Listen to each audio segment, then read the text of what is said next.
The violent true story behind Netflix's A Deadly American Marriage. When Jason Corbett fell in love with Molly Martens, it felt like an answer to the widower's prayers and a dream come true. Instead, their relationship, and Corbett's life, ended in what one investigator dubbed one of the bloodiest crime scenes she had seen in a long time. How the happy couple ended up in that gruesome situation is the subject of the new Netflix documentary, A Deadly American Marriage, now streaming. When Corbett's wife, Margaret "Mags" Fitzpatrick, died of an asthma attack in 2006, the 30-year-old Irish businessman was left with his grief and two small children to raise alone. He hired 25-year-old Molly Martens, an American originally from Knoxville, Tennessee, as an au pair. She came to Limerick, Ireland, in 2008 to work as a nanny caring for Corbett's kids, the then 3-year-old Jack and 1-year-old Sarah. Shortly after she was hired, Corbett and Martens started a relationship and were eventually engaged. Corbett was able to transfer his work to the States, so he and his fiancée and his two children moved from Ireland to North Carolina to start a new life. There Corbett and Martens were married with Corbett's family and friends in attendance.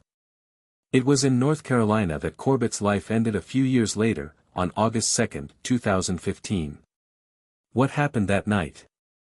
The details of that night have been argued about in court, in books, on episodes of 20/20 and 48 Hours, and, now, in the new documentary produced and directed by Jessica Burgess, Rich and Shameless, American Monster, and Jenny Popplewell, What Jennifer Did, American Murder, The Family Next Door. What is clear is that Corbett, then 39, and Martens got into a fight.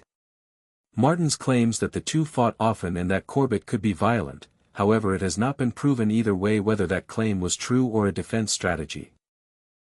Molly's father, Tom Martens, a former FBI agent, was staying at his daughter and son-in-law's Walburg, North Carolina, home when he heard a ruckus. He grabbed an aluminum baseball bat and rushed to his daughter's aid. A little while later, Tom Martens called 911 and told the dispatcher that his son-in-law needed help. "He's bleeding all over, and I may have killed him," Tom said in a 911 call, heard in the documentary. Later, Tom and Molly Martens admitted to killing Corbett, insisting they beat him with a brick and a baseball bat in self-defense. Prosecutors, however, said Corbett's death was murder.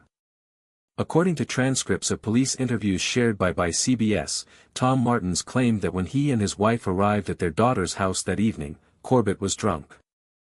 While the family all went to bed without incident, things went downhill when Corbett's daughter Sarah woke up from a nightmare and Molly went to check on her. Corbett was reportedly upset about being woken up and a fight ensued, which Molly said was not uncommon, claiming Corbett was frequently violent and abusive.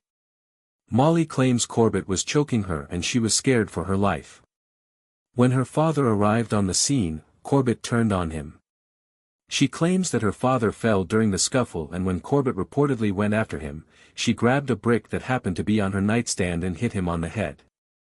Her father picked up the bat and hit him as well, worried that his daughter's life, in addition to his own, was in danger.